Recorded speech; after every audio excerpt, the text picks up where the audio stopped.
Hello दोस्तों, कैसे हो आप सब। होपफुली सभी अच्छे होंगे। So welcome to another video. और वीडियो की स्टार्टिंग हो रही है शाम के 4 बजे से।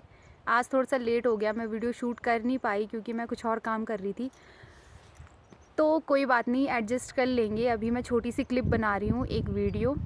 तो अभी काफ़ी दिनों से एक गाना ट्रेंड पे चल रहा है और बहुत ही ज़्यादा ट्रोल भी किया जा रहा है। तो अभी नीचे स्क्रीन पे आपको गाना सुनाई देगा। मीत ही बाबायन स्वामी छाटलू जो धनुष विद्या में धनुर्धारी तो आप लोगों ने बोलो। वो गाना सुन लिया होगा। तो ये गाना, इस पे लड़कियां बहुत सारी रील्स बना रही है, बहुत ही ज़्यादा इसको ट्रोल भी किया जा रहा है और ये गाना बहुत ट्रेंड पे चल रखा है।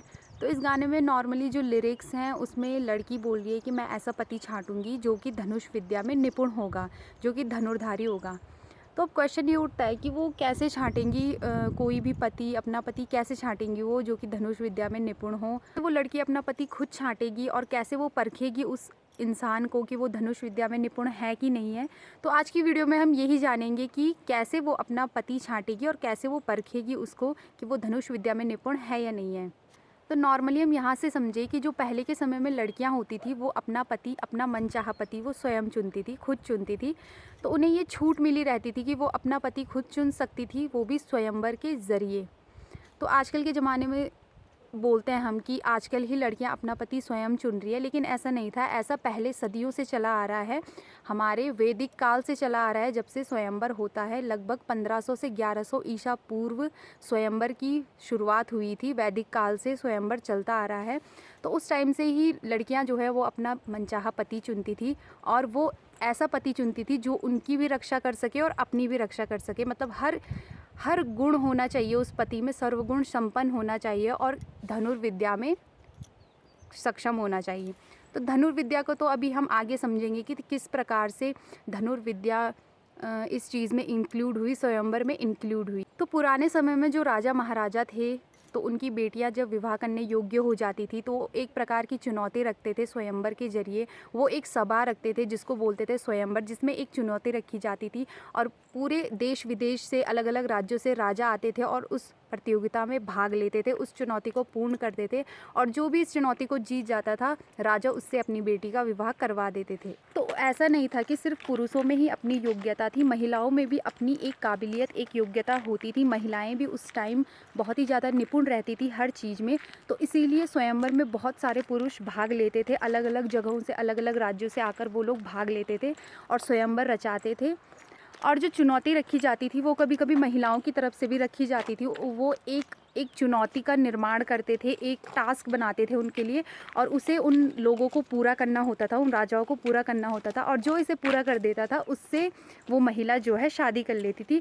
लेकिन ज़्यादातर ये राजा महाराजाओं की बेटियों का ही जो है स्वयंवर रचाया जाता था। नॉर्मल जो निम्न वर्ग के लोग रहते थे वो स्वयंवर रचाते नहीं थे, लेकिन जो राजा महाराजाओं की बेटियां थीं उनका स्वयंवर रचाया जाता था। और काफ़ी टाइम से ये प्रथा चली आ रही थी स्वयंवर की। तो सबसे जो फेमस स्वयंवर है, जो सबसे प्रमुख लिस्ट में आते हैं, वो थे सीता स्वयंवर और द्रौपदी स्वयंवर जो हुआ था। तो ये बहुत ही प्रचलित स्वयंवर है। इसकी आपको रामलीला में भी आप देख सकते हैं जब सीता स्वयंवर किया जाता है। तो सीता स्वयंवर में नॉर्मली जो थी, धनुष तोड़ने की जो चुनौती रखी गई थी कि जो भी शिवजी का धनुष तोड़ देगा। तो वो चुनौती भी इसलिए रखी गई थी क्योंकि शिवजी का धनुष जो है सीता माता ने एक हाथ से उठा दिया था। तो कहीं ना कहीं सीता माता में भी वो योग्यता थी, तो इसलिए उनके पिता ने उनके लिए वैसा ही वर चुना जैसा वो डिज़र्व करती थी, जो उनकी बराबरी का हो। तो इसलिए जो है सीता स्वयंवर रचाया गया था। और द्रौपदी स्वयंवर भी राजा द्रुपद ने अपनी पुत्री द्रौपदी के लिए रखा था। उसमें एक कंडीशन रखी थी कि ऊपर जो था, एक घूमती हुई मछली की आँख को जो भेद देगा धनुष बाण से, वो ही द्रौपदी से विवाह करेगा। तो अर्जुन जी ने धनुष बाण से उस आँख को भेद दिया था, तो इसलिए द्रौपदी जी से अर्जुन का विवाह हुआ था। तो एक कंडीशन रखी जाती थी, एक चुनौती रखी जाती थी। तो इसको हम कहते हैं स्वयंवर। तो इस प्रकार से जो पहले की महिलाएं थी वो अपना पति चुनती थी स्वयंवर के ज़रिए। और अभी मैं आ रही हूँ, आप लोग देख रहे होंगे कि मैं चल रही हूँ कहीं। तो मेरा भाई आया अभी स्कूल से और इसको लेके आ रही हूँ मैं, और एक आगे जा रहा है। तो हम यहाँ पे लेने के लिए गए इसे। आज इसका स्कॉलरशिप का पेपर था, पता नहीं कैसा दिया इसने। बोल तो रहा है कि ठीक गया, तब देखते हैं। तो इसको लेके आए हम। तो गाइस आज हवा भी बहुत ज़्यादा हो रही है, देख सकते हो आप कितनी हवा चल रही है। मेरी वॉइस तभी क्लियर नहीं आ रही होगी। उधर तो धूप लगी है भैरवगढ़ी में।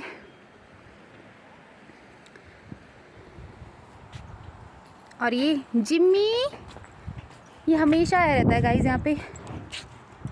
ये हमेशा मुझे मिलने के लिए आ जाता है यहाँ पे। आजा इधर आ, बहुत क्यूटी सा है ये, देख सकते हो आप। ये देखो, कहाँ जा रहा है तू?